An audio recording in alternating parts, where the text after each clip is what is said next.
திண்டுக்கல் அருகே மலை அடிவாரத்தில் அமைந்திருந்த அந்த பகுதி இன்று அரசியல் பரபரப்பின் மையமாக மாறியது. சிறுமலை அடிவாரத்தில் உள்ள மலை மாதா கோவில் சுற்றுவட்டாரத்தில் ஏராளமான பொதுமக்கள் அடைத்து வைக்கப்பட்டிருப்பதாக தகவல் பரவியது.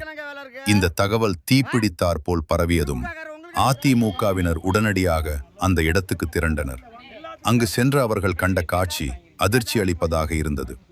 கோவில் வளாகத்தையும் அருகிலிருந்த தனியார் தோட்டங்களையும் சுற்றி தற்காலிக தகரச் செட்டுகள் அமைக்கப்பட்டு நூற்றுக்கணக்கான பெண்கள் மற்றும் ஆண்கள் தங்க வைக்கப்பட்டிருந்தனர்.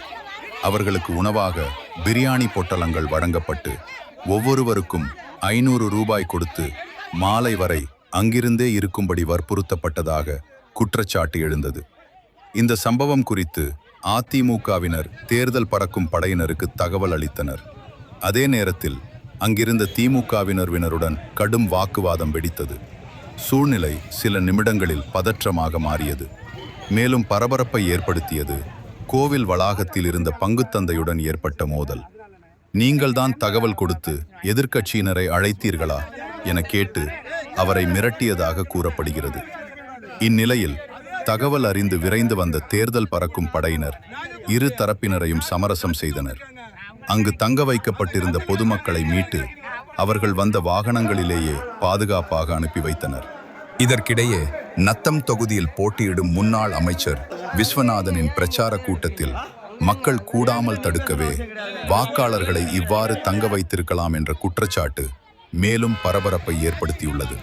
முன்னதாக கரூர், ஈரோடு, திருப்பூர் மாவட்டங்களில் இதுபோன்ற சம்பவங்கள் நடந்ததாக கூறப்பட்ட நிலையில் தற்போது திண்டுக்கல்லில் இப்படியான குற்றச்சாட்டு எழுந்திருப்பது அரசியல் வட்டாரத்தில் பெரும் அதிர்வலைகளை ஏற்படுத்தியுள்ளது.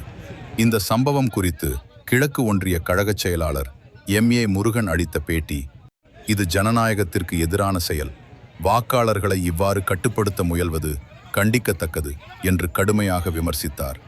தேர்தல் சூழ்நிலை சூடுபிடித்துள்ள நிலையில் இந்த சம்பவம் திண்டுக்கல் அரசியல் களத்தை மேலும் தீவிரமாக்கியுள்ளது. திண்டுக்கல் மாவட்டம் நத்தம் தொகுதிக்கு உட்பட்ட அடிநொத்து கிராமம் வெள்ளோடு கிராமத்தை சுற்றியுள்ள பகுதியில் உள்ள பொதுமக்களை திராவிட முன்னேற்ற கழகத்தினர் பட்டி போட்டு ஒரு பட்டி பார்முலாவை கொண்டு இங்கே இந்த சிறுமலை அடிவாரம் மாதாமலை கோவிலுக்கு அருகில் பட்டி மாதிரி மக்களை எல்லாம் அடைச்சி வச்சு 500 ரூபாயும் கிடா விருந்து போட்டுக்கிட்டு இருந்தாங்க. நாங்கள் பரிசு பொருள் கொடுத்துக்கிட்டு இருக்காங்க. நாங்கள் தற்செயலாக நாங்கள் ஓட்டு கேட்டுட்டு பிரச்சாரத்துக்காக நாங்கள் வந்த போது 1000க்கும் மேற்பட்ட ஒரு மக்களை ஒரு பட்டி மாதிரி அடைச்சி அதில் உணவுகளையும் கொடுத்து ஆட்டுக்கறி பிரியாணி போட்டுக்கிட்டு இருந்தாங்க. அப்போ நாங்கள் என்னென்னு விசாரிக்கிறப்ப நாங்கள் திமுக காரவங்க எங்களுக்கு காலையில் 2 மணி வரைக்கும் 500 ரூபாயும் மாலையில் 7 மணி வரைக்கும் இருந்தால் ஒரு 500 ரூபாயும் சொல்லி ஆக மொத்தம் 1000 ரூபாயும், அதே மாதிரி ஆண்களுக்கு மதுவுடன் கூடிய கறி விருந்து அது ஒரு சைடு நடந்துக்கிட்டு இருக்குது.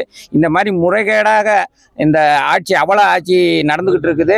அதுக்காக நாங்கள் தேர்தல் கமிஷனுக்கு புகார் அளித்தோம். அவங்க எந்த ஒரு நடவடிக்கையும் எடுக்கல. போலீஸாருக்கு நாங்கள் தகவல் கொடுத்தோம். அவங்களும் என்ன ஏதுன்னு கூட கேட்கல. உடனுக்குடன் இதை போன்ற சம்பவங்களை அறிந்து கொள்ள விசில் நியூஸ் யூடியூப் சேனலை சப்ஸ்கிரைப் செய்யவும், லைக் பண்ணுங்க, மறக்காம ஷேர் பண்ணுங்க.